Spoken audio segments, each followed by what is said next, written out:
Greetings. My name is Dr. Patricia Green, and you should call me Patty.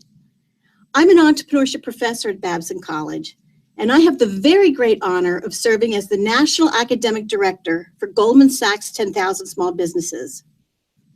This session focuses on diagnostics, metrics, and dashboards. You've already completed the application for the program, a baseline diagnostic, and a confidence checklist. Scholars sometimes tell us that completing these diagnostics was annoying, while others found it incredibly time-consuming because they had to dig all over the place and ask other people to help them find and organize the answers. For others, it was a piece of cake. I have this all filed in my computer, they tell us. Please don't hate those people for whom it was easy. When you put all the information about you and your business in those diagnostics and consider them together, you have an amazing amount of information about you and your business. I bet that you have rarely, if ever, looked at this type of information all at once. These are your starting or baseline diagnostics. And as part of your scholarship, you will have the opportunity to track your progress using several more of these later. The next questions are, how will you track your growth?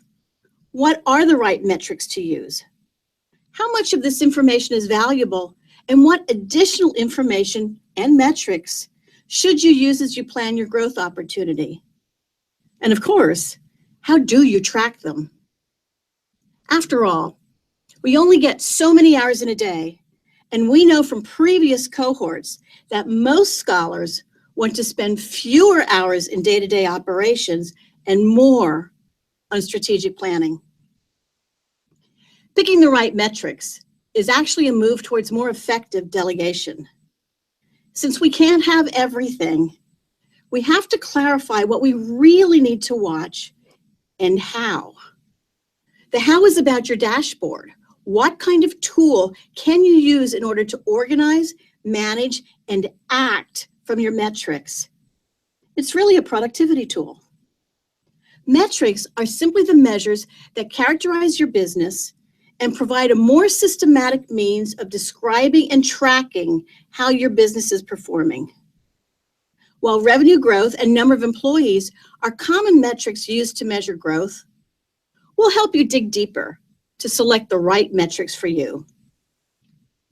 Following our usual learning pattern, you'll first watch the overview presentation, then you'll complete an exercise that will help you dig into your own data and begin selecting metrics and creating a dashboard for your growth. You'll talk with, help, and learn from your peers, your mod faculty, and your business advisors. And once again, we'll wrap things up with a live webinar. Onward. Let's begin with a warm-up activity. What are at least 4 things these 2 pictures have in common? Both are dark and slightly underexposed. Both are a little out of focus. Both have lots of numbers. Both show a dashboard of a complicated device. Most of you know that the first one was the dashboard from a car and the second from an airplane. And you get major extra credit if you know that the first car was a Corvette and the plane was an F-16. Why did I choose these to start our discussion about dashboards? Because they are both found in something that moves fast. At the same time, they are both very functional. Everything is laid out at your fingertips, so it is extremely efficient. And they are both ultimately controlled by a person making decisions, used to both control and guide movement or progress.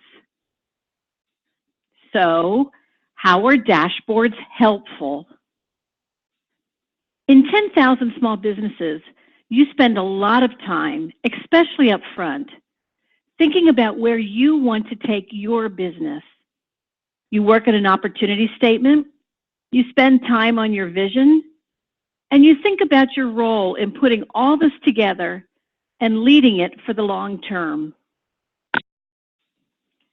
In order to even be in this program, you had to have already accomplished more than most business owners in the world ever accomplish. You created at least 4 jobs, and now you want to create more. You want to grow. Based on the work in the program so far, you know where you started from, and you are fine-tuning where you want to go. The dashboard is your tool to help you know how you get there and how you're doing along the way. Now that you see what a dashboard can do for you and your business, let's dive into your own dashboard. In this session, we're going to talk about a number of things to control and guide your business.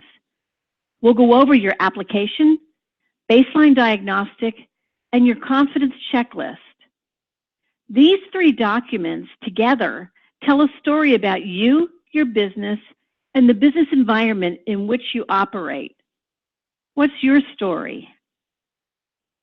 You gathered up a lot of information to apply for this program, and we appreciate that. Information about you and your business is simply a matter of stating who you are and what is your business. Think about the question where we ask you to briefly describe the products or services your business offers. It's amazing the range of ways in which people describe what they do. And we do have all kinds of businesses in the program. In fact, except for professional services, no industry represents more than 10% of the 10,000 small businesses to date. Did you know your NAICS industry code? If not, talk to your virtual business advisor because the NAICS code is a key to more information about your competitors and your industry. Stay tuned on that one. For your employees, you probably knew the number. Are you sure they are the right kind of employees? We see lots of movement across full-time, part-time, and contract or temp over the course of the program. How do you think about your challenges? Did they come right to mind, or did you have to think deeply? For vision, can you see it? I mean, really see what your business looks like in 5 years. And finally, why did we ask about your community activity? It's because this program is about you creating value for you and your community. Your baseline diagnostics starts digging down into more detail, especially around actual business practices, the types of things you might probably need to change in order to grow. It also takes a look at how you spend your time. We always see program scholars reporting that they wish they were spending more time on strategy. How about you? Overall, the baseline diagnostic is a snapshot in time. This is where you were the day you filled it out. Your confidence checklist is a completely unique tool created specially for this program. When we first built the program, we worked hard to identify exactly what a person needs to be able to do and think in order to grow their business. And everything we will be asking you to do for yourself over the next few months is based on that list. That specific list of tasks and skills is now in the confidence checklist. In many ways, this is actually a personal check-in for you of your confidence levels. Where do you feel strong? Where? Not so much. After all, believing in yourself is a sure way to help your growth. Your diagnostics are also going to support much of the other work you'll do in the program. When you talk about growth and opportunities, you'll be building on your business goals. When you think about the money, as I know you will, you'll be building on your approach to financial management, the actual things you do to use metrics to make all kinds of decisions. It's also an important factor to remember to think about the diagnostics and what they tell you about yourself. How do you see yourself working, actually leading others? What do you know about your customers? That will guide the work you do in sales and marketing. And overall, when you put all these metrics together, what kind of story do they tell that would make you attractive to potential funders? So let's turn to these three tools: your application, your baseline diagnostic, and your confidence checklist. Go back to Blackboard where you can find your Scholar Workbook. You'll find instructions on how to gather these three documents. Once you have all three, first, take about 15 minutes and just go through each and think about the three of them. Prepare to share your thoughts about completing your application, baseline diagnostic, and confidence checklist with your peers in the discussion boards, as well as complete a brief assignment in your Scholar Workbook. When you're done completing these assignments, click play to continue.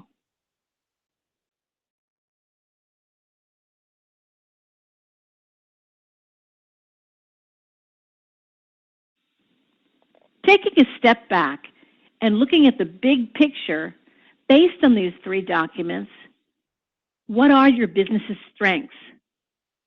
What are your business's weaknesses? What fits and what doesn't?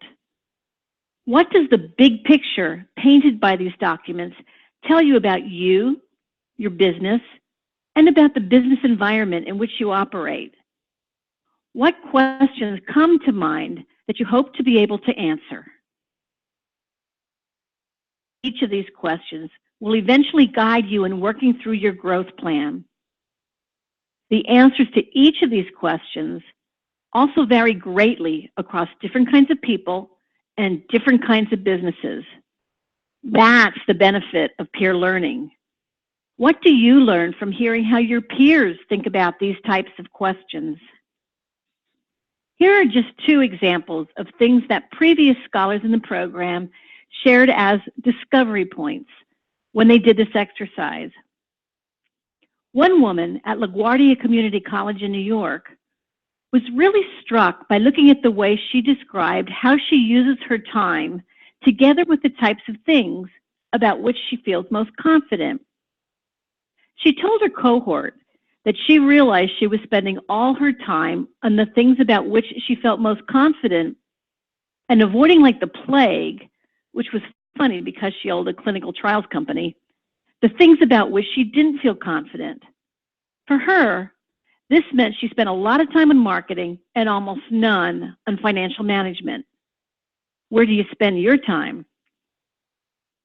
Another scholar at Delgado Community College in New Orleans talked about it being very time-consuming to put together the materials he needed to complete the application and to fill out the baseline diagnostic. He said he realized how unorganized he was when it came to managing the company.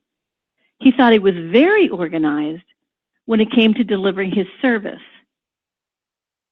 Where do you stand on the organization of your actual business? As I mentioned earlier, these three tools, the application, baseline diagnostic, and the confidence checklist, are static.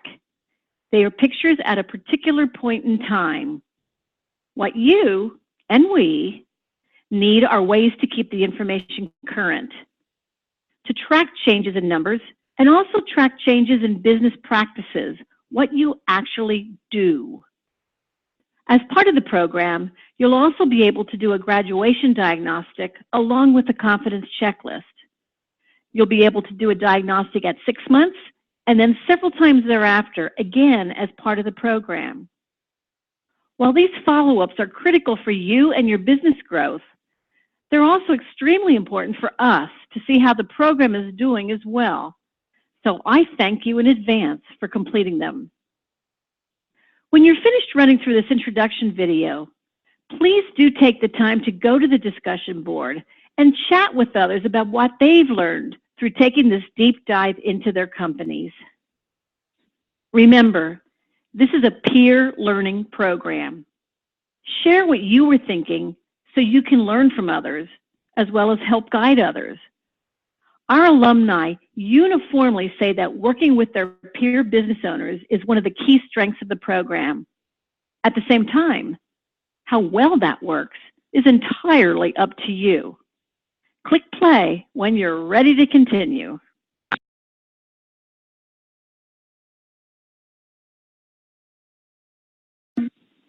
Your business growth really is based upon you, your business, and the environment.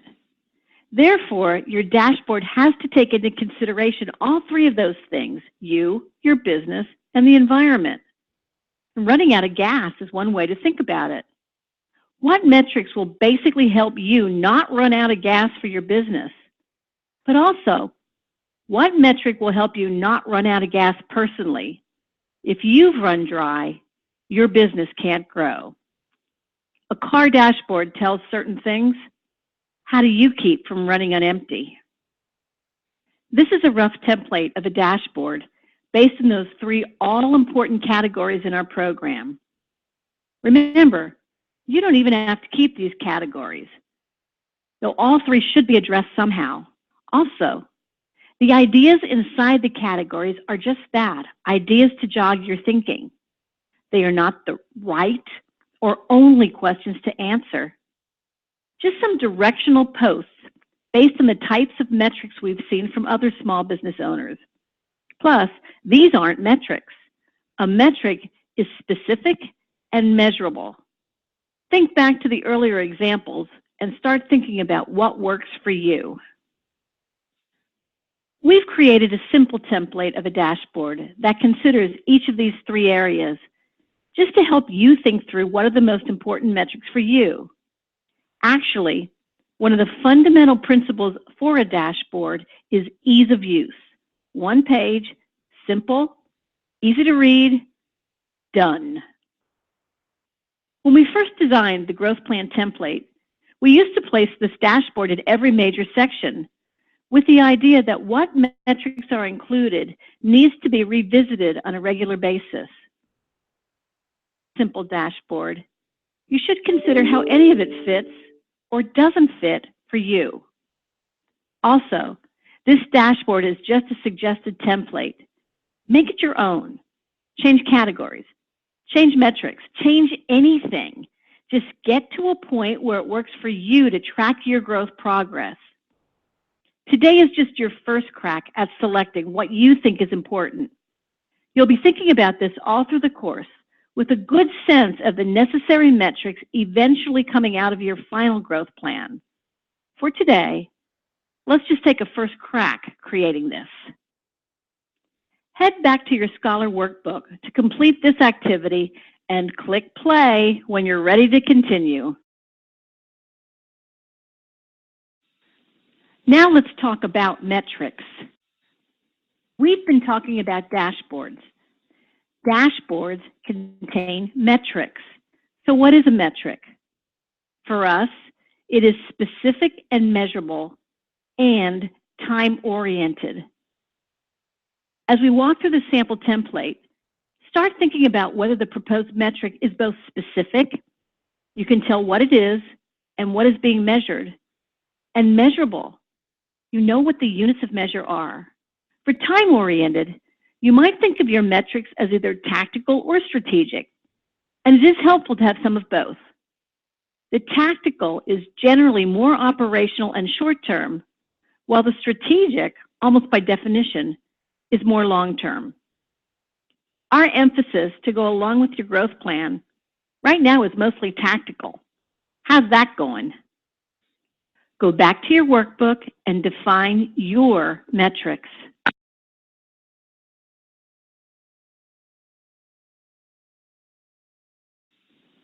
Let's move on to talk about the importance of thinking about you, your business, and your environment.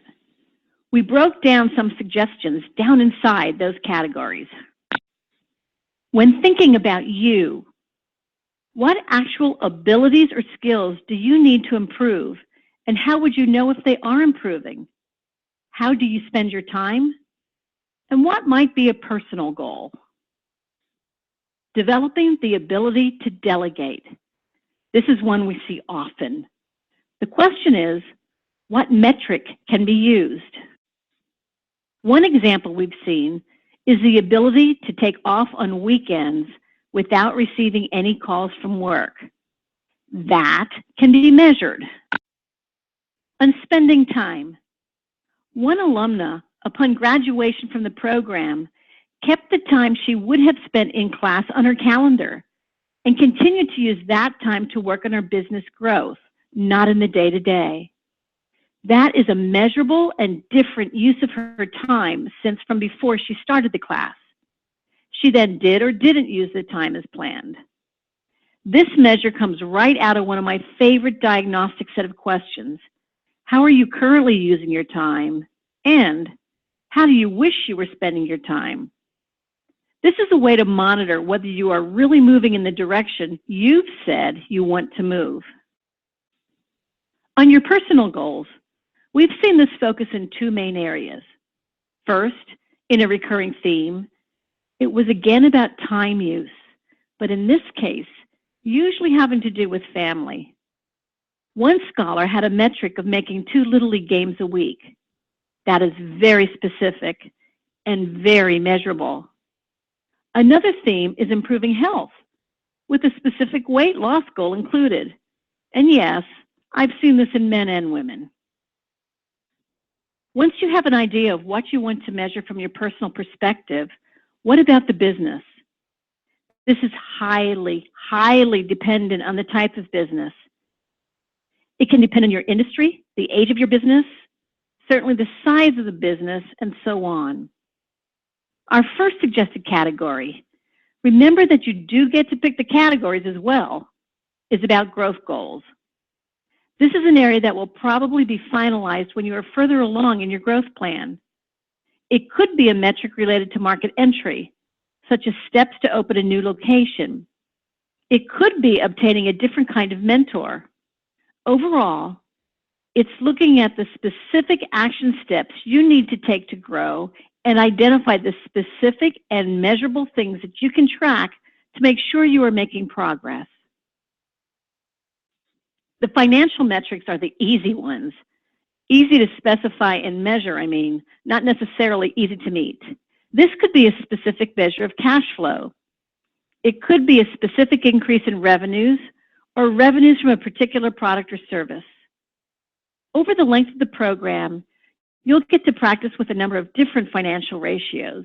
And again, you get to decide which the select few, emphasis on few, are that you want to use as your guidelines. It doesn't mean you don't pay attention to others, but you have a top line, keep an eyesight, never lose track, select set. The last suggested theme in this business category is about your employees, your team. Easy examples we've seen include turnover, decreasing how often people leave, or from a more positive perspective, how long they stay. One of my favorites was moving to provide a set number of days of training for employees per quarter. All up to you. The last category is the environment. What is going on around you that you need to track? The baseline themes we suggest are on mentors and mentoring programs, markets, and competitors. It might also include a plan to stay up to date on current government legislation. Examples we've seen from other scholars in the program include create an advisory board that meets quarterly, score above a 90% every week in my customer rating program, take one of my competitors to lunch each month. To start wrapping this discussion together, take a few moments and write down a few questions about tracking your information.